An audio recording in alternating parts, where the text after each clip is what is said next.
Amados irmãos em Cristo, os dias que nós estamos vivendo, sem dúvida alguma, temos falado isso neste púlpito e pelo Brasil afora, os apregoeiros da verdade, os pastores que de fato, os pregadores que de fato pregam a palavra de Deus, têm falado da necessidade da permanência nossa na fé, permanência no Senhor, apesar dos percalços da vida, apesar desses dias difíceis que estamos vivendo. Eu faço a comparação do povo hoje como o povo de Deus no passado, nos dias do deserto, nos dias das tribulações, quando eles de fato abandonavam a Deus e só retornavam a Deus depois de algum castigo. Hoje vamos pegar como texto base o Salmo de número 125, que é um salmo que fala sobre a segurança do crente, a segurança do povo de Deus. O salmo diz o seguinte, Salmos 125: aqueles que confiam em Deus, o Senhor, são comparados ao monte Sião, que não pode ser abalado, mas continua sempre firme. Como as montanhas estão em volta de Jerusalém, assim o Senhor está em redor do seu povo sempre. Os maus não governarão para sempre a terra do povo de Deus, e se os maus governantes pensam em fazer o bem, eles fazem o mal. Ó Senhor Deus, sê bondoso para aqueles que são bons, para os que obedecem os teus mandamentos. Porém, quando castigares os maus, castiga também aqueles que abandonam os teus caminhos. Que a paz esteja com o povo de Israel. Amém? Vamos orar mais uma vez. Senhor Deus, unge nossos lábios para a transmissão da tua palavra nessa noite. Que não saia da nossa boca nada que não seja para a edificação espiritual dos ouvintes. E unges também, ó Deus, a mente, o coração de cada ouvinte. A mente para que eles entendam, ó Deus, e o coração para que eles recebam e guardem a tua palavra para a sua vida prática. Em nome de Jesus. Amém. Meus queridos, este salmo, ele tem uma autoria desconhecida. Ele é conhecido apenas como a canção ou cântico dos peregrinos. Mas ele certamente foi escrito por alguém que confiava em Deus de uma forma irrestrita, inabalável. E é provável que tenha sido escrito no tempo de Esdras, de Neemias, ali no período babilônico, logo após o cativeiro. A sua ideia central é chamar a atenção dos fiéis, dos que verdadeiramente creem em Deus, para que eles pudessem ou possam permanecer na fé, permanecer em Deus e exercitarem uma confiança inabalável. Daí o salmista iniciar dizendo que aquele que confia em Deus, o Senhor, é comparado ao monte Sião, que não pode ser abalado, que a sua estrutura permanece para sempre. A palavra-chave aqui, irmãos, é permanecer. Por isso, nesta mensagem breve, eu gostaria de falar com vocês sobre a necessidade da permanência na fé. Nesses dias maus, nesses dias difíceis, nesses dias que muitos estão negligenciando a palavra do Senhor. Nós temos ouvido falar a respeito da fé e a sua eficácia na vida das pessoas. Vez por outra ouvimos testemunhos de fé, e o autor de Hebreus diz que sem fé é impossível agradar a Deus. Descobrimos na palavra de Deus que se a nossa fé, mesmo sendo minúscula como um grão de mostarda, que é um dos menores grãos ou o menor dos grãos, ainda assim esta fé vai nos galgar, vai nos levar a ter vitórias. Nós somos chamados a confiar em Deus. Nós somos chamados a depositar plenamente a nossa confiança nesse Deus pleno, neste Deus que não muda por causa das circunstâncias. E essa confiança faz derreter os medos que nos paralisam. Descobrimos que confiança e fé é uma ação turbinada, é uma ação que nos leva a ter esperança, é uma ação que nos tira da inércia, do comodismo, do medo, e nos leva à confiança, nos leva a um estado pleno de confiar no Senhor. E não podemos, meus irmãos, perder de vista as astúcias do nosso adversário, que tenta minar os nossos objetivos, tenta minar os nossos sonhos, a nossa crença, tenta fragilizar com tantas circunstâncias ao nosso redor a nossa fé. O grande desafio então, meus irmãos, é a necessidade de permanecer em Deus. Vai melhorar a garganta. Se quisermos de fato permanecer em Deus, precisamos confiar, precisamos nele depositar a nossa fé, precisamos nele depositar o nosso coração, precisamos nele depositar a nossa crença, colocar nele os nossos sonhos, colocar nele o que somos e o que temos, para que Deus possa nos dar a vitória. Mas a confiança que precisamos depositar em Deus, em Cristo Jesus, ela está firmada no próprio Deus. Os 2 primeiros versos, o salmista diz dessa necessidade e faz essa comparação a um monte. Geralmente um monte é aquele que coloca o Monte Sião, que é o monte de Deus, conhecido no Velho Testamento como lugar da ação de Deus na vida das pessoas. O monte geralmente ele é forte, ele não se abala com qualquer coisa da natureza. A nossa fé, então, a fé do homem deve ser colocada em Deus de tal forma que ela é comparada a este monte que não se abala. A nossa fé no Senhor, meus queridos irmãos, é uma fé que não deve, e não pode, e não precisa ser abalada pelas circunstâncias adversas da vida, sejam elas quais forem. Um exemplo típico que temos no Novo Testamento é daquela mulher que Marcos, no capítulo 5, vai registrar, que ela está entre a multidão e que ela vai em busca de Jesus porque ela estava sofrendo de um mal já há 12 anos. E ela tinha uma percepção da sua fé, porque já tivera ouvido falar de Jesus, sabia do que Jesus poderia fazer na sua vida, e ela tinha fé.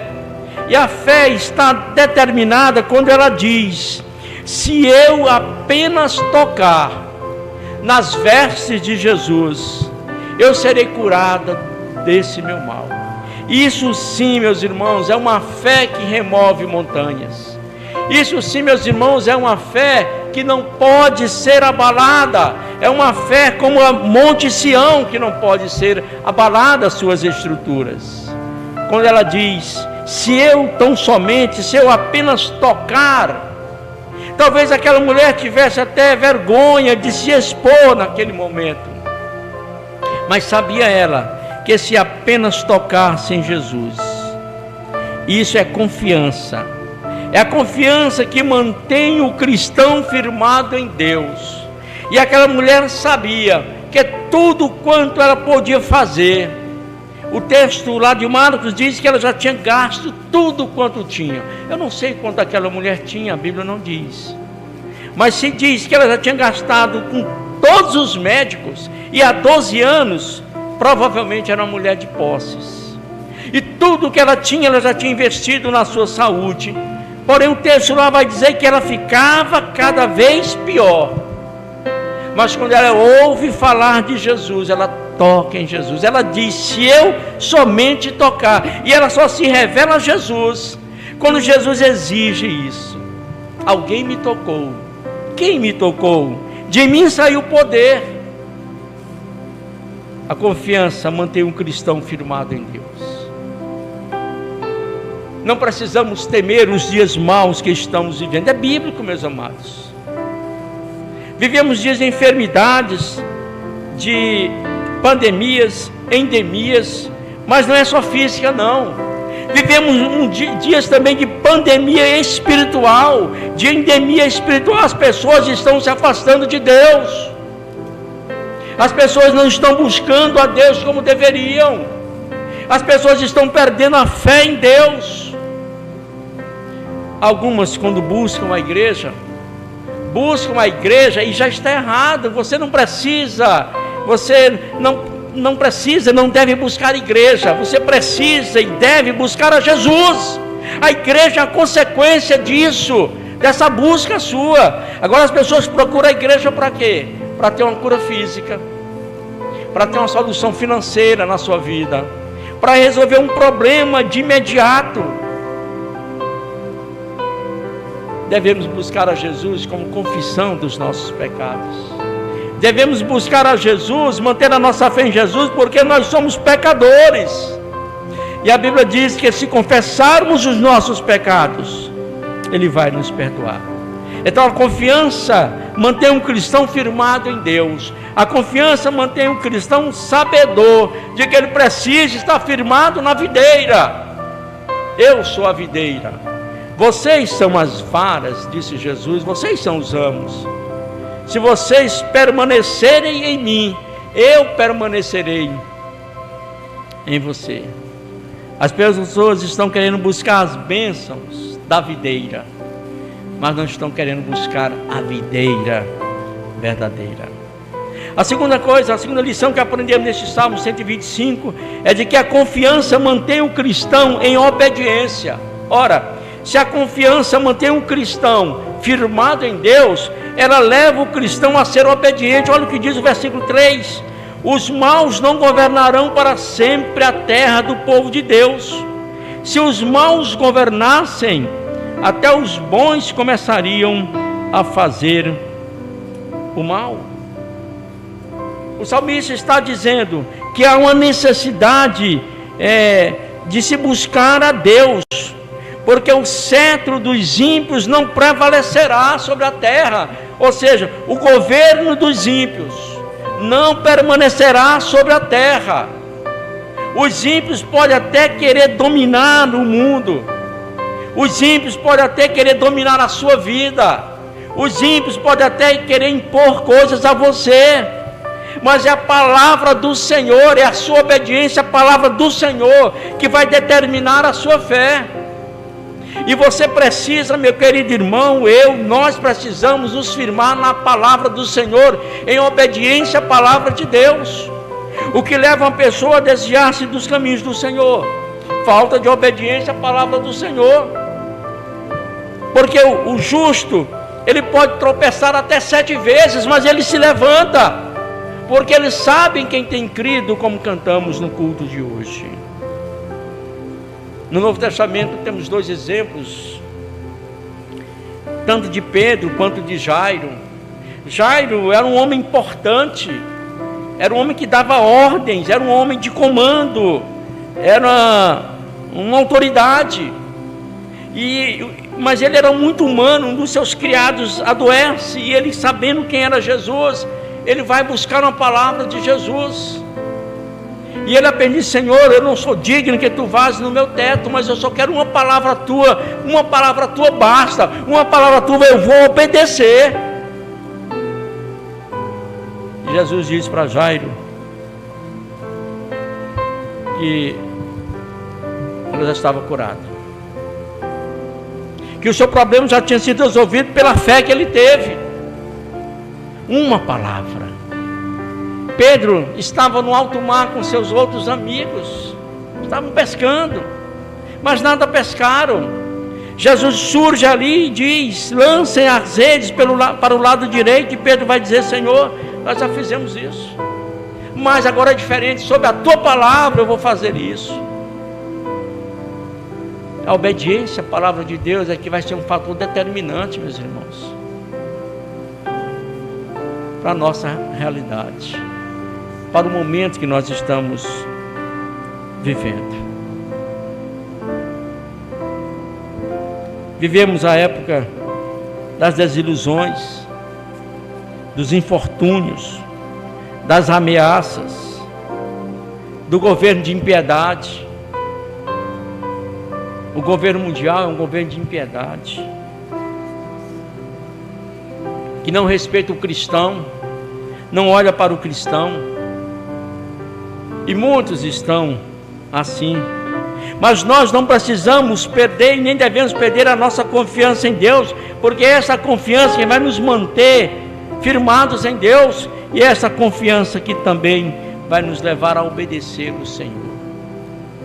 Obediência à palavra de Deus, você acreditar na palavra de Deus, você crê que a palavra é verdadeira, você crê que este livro, a Bíblia, a palavra, de fato é a palavra de Deus, não um livro qualquer. Você precisa ler essa palavra, você precisa acreditar nas palavras dessa profecia, porque bem-aventurado é aquele que ouve, que crê nas profecias deste livro. E a terceira lição que aprendemos nesse salmo de confiança é de que a confiança mantém um cristão em oração ou em vigilância constante. Olha o que diz o versículo 4: ó Senhor Deus, sê bondoso para aqueles que são bons, para os que obedecem os teus mandamentos. É uma oração. Senhor, trata de outra forma, em outra tradução, Senhor, trata com bondade aos que fazem o bem, aos que têm um coração íntegro.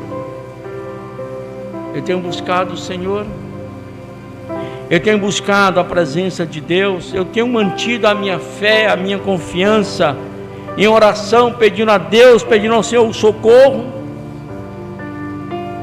Em outro momento o salmista diz: para os montes olharei, de onde me virá o socorro? O meu socorro vem do Senhor, que fez o céu e a terra. E Jesus Cristo, ao falar sobre a oração, ele diz: vai, entra no teu quarto, fecha a porta e ora ao teu Pai que está em secreto, e teu Pai que vem em secreto te recompensará. Paulo e Silas estavam aprisionados, mas diferentemente dos outros presos, ali estavam não porque tivessem roubado, feito mal a alguém, estavam ali porque haviam contrariado um desejo, não foi nenhuma ordem, um desejo de um governo de impiedade. Mas à meia-noite, diz que Paulo e Silas estavam cantando, louvando e orando ao Senhor, mas estavam presos, mas estavam orando naquele momento. Paulo e Silas estavam orando pelo carcereiro, o oficial do dia. Paulo e Silas estavam orando pelos outros presos. Paulo e Silas estavam orando para que Deus abençoasse a família do capitão lá da ordem do dia. Paulo e Silas estavam orando para que Deus abençoasse a família dos presos, dos outros presos. E de repente Deus quebra as cadeias e nenhum preso foge. O normal seria todos fugirem, mas Deus tinha um propósito e nenhum foge, por causa da oração de Paulo e Silas. E quando o oficial do dia tentou se matar, porque ele sabia que ia pagar com a própria vida, ele já ia adiantar isso, Paulo bradou com Silas: não te faças nenhum mal. Todos nós aqui estamos. Senhores, que eu posso fazer então para servir a esse Deus de vocês? Crê no Senhor Jesus, disse Paulo e Silas. Crê no Senhor Jesus Cristo e serás salvo, tu e a tua casa. Eles estavam orando, e foi na oração que Deus agiu. Meus irmãos, Deus nunca irá agir se nós não buscarmos de todo o coração. Orar ao Senhor não é necessariamente você participar de campanhas de oração. Às vezes eu vejo as pessoas fazendo 10 dias de oração, 20 dias, 70 dias, 40 dias de oração. As campanhas levam-nos a ter compromisso, é verdade. Mas a oração, ela tem que partir de você, dos desejos do seu coração, da necessidade do seu coração, para que você mantenha a sua confiança em Deus, para que você permaneça perto, junto de Deus, para que você continue obediente a Deus, e para que você tenha intimidade com Deus. Este é o sentido da confiança descrita no Salmo 125. E a última lição que tiramos aqui é que a confiança, a verdadeira confiança, ela mantém viva a esperança do cristão. Irmãos, estamos ou não estamos vivendo dias de desesperança? Nós não sabemos o nosso amanhã. Há muitas pessoas que não têm mais esperança alguma. As tragédias estão acontecendo todos os dias, a todo momento. Vivemos com medo, enclausurados, fechados. Não sabemos em quem confiar. Não sabemos sequer em que governo confiar. Vivemos com medo. Mas olha o que diz o versículo 5: porém, quando castigares os maus, castiga também aqueles que abandonam os teus caminhos. Que a paz esteja com o povo de Deus, com o povo de Israel. Irmãos, o texto diz que precisamos confiar para manter viva a esperança que temos em Deus.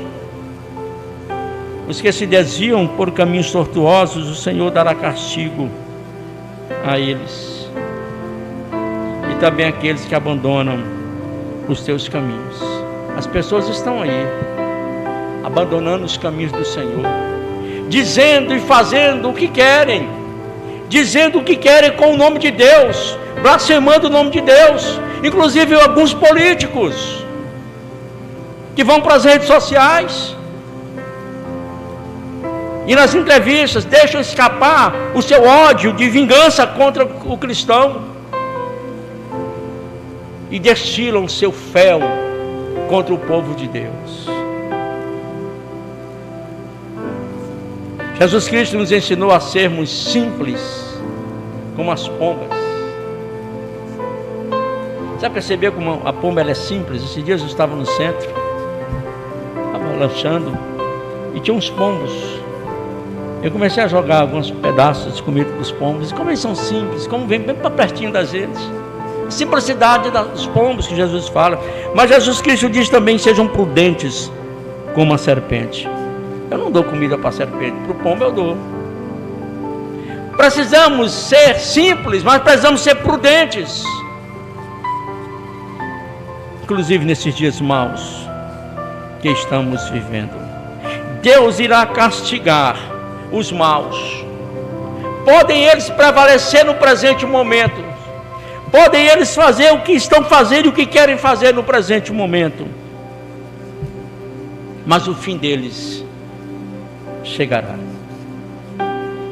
Se não chegar pela justiça humana, que é difícil, chega pela justiça divina.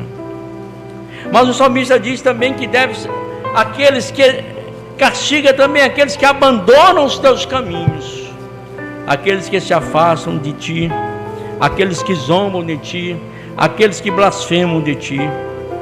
Em Apocalipse, no capítulo 2, há um texto bem interessante que eu gostaria de ler com os irmãos, para não dizer só o final do versículo, porque geralmente a gente diz, mas aquele que perseverar até o fim será salvo. Mas é o que diz o versículo, capítulo 2 de Apocalipse, versículo 10. Não tenham medo do que vocês vão sofrer. Na linguagem de hoje estou lendo. Escutem, o diabo vai pôr na prisão alguns de vocês, para que sejam provados e sofram durante 10 dias. 10 dias aqui significa apenas um número simbólico.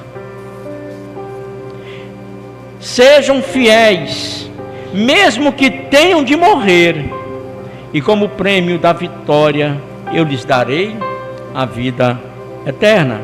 Na tradução mais conhecida diz: aquele que perseverar até o fim será salvo. Mas quero ler o versículo 11.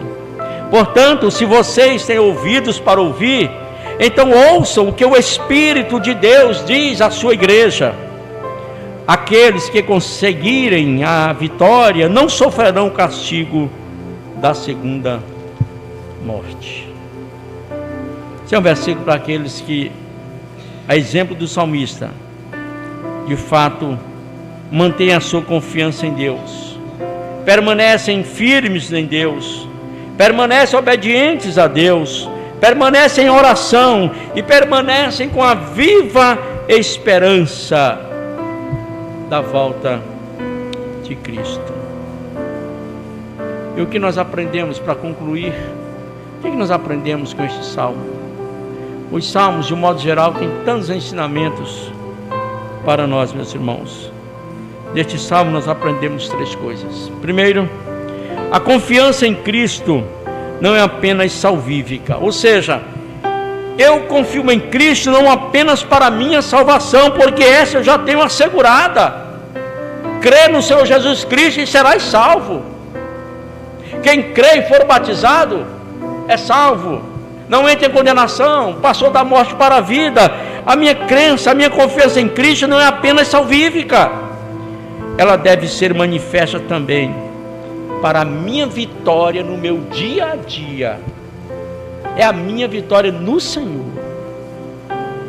E Jesus Cristo não prometeu vitória terrena, Jesus não prometeu vitória humana. Jesus Cristo, pelo contrário, ele disse: no mundo vocês irão passar por aflições, por tribulações, mas tenham ânimo bom, porque eu venci o mundo.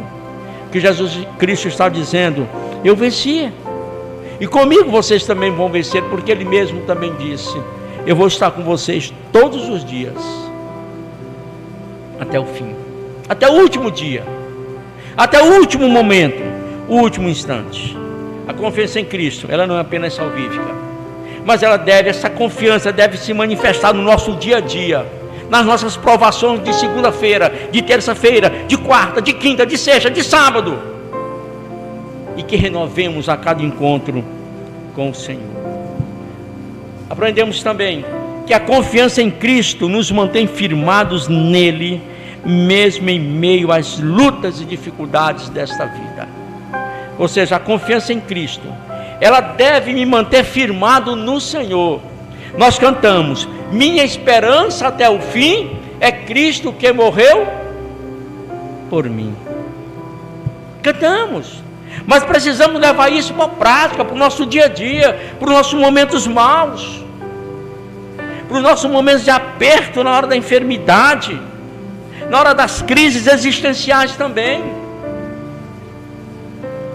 na hora que estivermos como Abacuque, ainda que me falte, venha, pode faltar o que quiser, meus irmãos, a nossa confiança deve estar firmada no Senhor, porque dificuldades e lutas vamos ter todos os dias. Eu sei que alguns de vocês já estão pensando no amanhã. Isso é normal.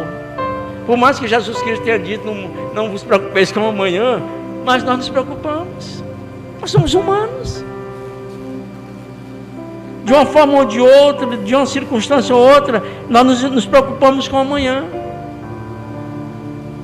com o que temos que fazer, o que temos que realizar, compromissos assumidos, etc. São tantas coisas. o médico que vamos visitar, o resultado do exame que fizemos, e são tantas preocupações que temos para o amanhã. Mas devemos manter a confiança em Deus, devemos continuar firmados em Cristo. Lembre-se, se vocês permanecerem em mim, e eu permanecer em vocês, vocês vão dar frutos. Nós queremos trabalhar para o Senhor, mas não queremos estar firmados no Senhor, não queremos estar alicerçados no Senhor, não queremos estar ligados na videira verdadeira, queremos fazer as coisas da nossa maneira, do nosso jeito. E a última lição que tiramos aqui na conclusão é de que a confiança em Cristo nos mantém em obediência, na permanência em Deus até o dia final. Mas eu sei em quem tenho crido, cantamos, e estou bem certo que é poderoso para guardar o meu tesouro, o meu depósito, a minha salvação até o dia final. É preciso, meus amados irmãos, preciso, meu amigo, permanecer na fé. Aqueles que confiam em Deus, o Senhor, são como o monte Sião, que não pode ser abalado, mas continua firme para sempre. Que Deus, o nosso Deus, nos mantenha firmes, sempre firmes, até o fim. Amém? Que Deus te abençoe. Quero orar por você nesse momento. Aí onde você está, feche seus olhos, curve-se diante de Deus, coloque diante de Deus a inquietação do seu coração, coloque diante de Deus a sua dúvida, a sua falta de fé, a sua incredulidade. Eu lhe convido a crer, a acreditar neste salmo, cujo título é a segurança daquele que confia em Deus. Se você um dia já recebeu Jesus como Salvador, glória a Deus por isso. Então, onde você está, renove seu pacto com Deus. Lembra daquele dia da sua conversão. Lembra daquele dia em que você decidiu acreditar em Jesus, que você decidiu entregar sua vida a Jesus. Não desista, meu irmão. Não desanima o teu coração. Continua firme, seguindo o Senhor. Mas se você ainda não recebeu Jesus como Salvador, ou se um dia fez isso e permitiu que as agruras dessa vida, os caminhos espinhosos, os pedregulhos da vida, lhe roubasse a fé, eu lhe convido a você voltar para Jesus nessa hora. Confesse os seus pecados ao Senhor, confesse a sua incredulidade ao Senhor e diga: Senhor Jesus, eu te entrego a minha vida, para que delas tu faças o melhor, que tu me dês a tua paz, a tua salvação e a tua presença todos os dias da minha vida. Você fez essa oração? Se quiser compartilhar conosco, nos procure depois. Fale da sua crença, fale da sua experiência com Deus e deixe Jesus conduzir a tua vida. Senhor meu Deus, meu Pai, em nome do Senhor Jesus, eu oro por essa pessoa que ouviu essa palavra dessa noite, que não foi uma palavra humana, embora transmitida por um homem falho e pecador, mas que decidiu pregar a tua palavra. Senhor, que essa mensagem faça o efeito necessário em cada coração, porque cada um de nós temos uma vida diferente, temos nossas lutas e nossas dificuldades, é bem verdade, de formas diferentes, mas todos nós levamos sobre si as nossas dores, as nossas inquietações, fruto dos nossos pecados. A Ti nos entregamos, em nome de Jesus. Amém. Que Deus te abençoe, meu querido irmão. Que Deus renove a tua alegria, a tua fé, o ânimo do teu coração e decida permanecer na fé no Senhor, esta fé que um dia você abraçou. Eu queria, neste momento, só lembrar os irmãos que continuamos com nossas atividades da igreja. Quinta-feira, embora o grupo esteja bem reduzido, mas continuamos tendo nossos encontros nas quintas-feiras, nosso culto de oração. Se você puder, quiser estar conosco, quinta-feira, 19 horas, culto de oração. No domingo, a nossa EBD está indo. Estamos tendo nossos encontros semanais, aliás, dominicais, às 9 horas da manhã e às 18. A partir das 18 horas, estamos juntos aqui neste culto de louvor. Gratidão a Deus. Receba a bênção do Senhor para esta semana. Que a graça do nosso Senhor Jesus Cristo, o amor de Deus, nosso Pai, a comunhão e as consolações do Espírito Santo repouse, Senhor, sobre a tua igreja, o teu povo, agora e para todo sempre. Amém.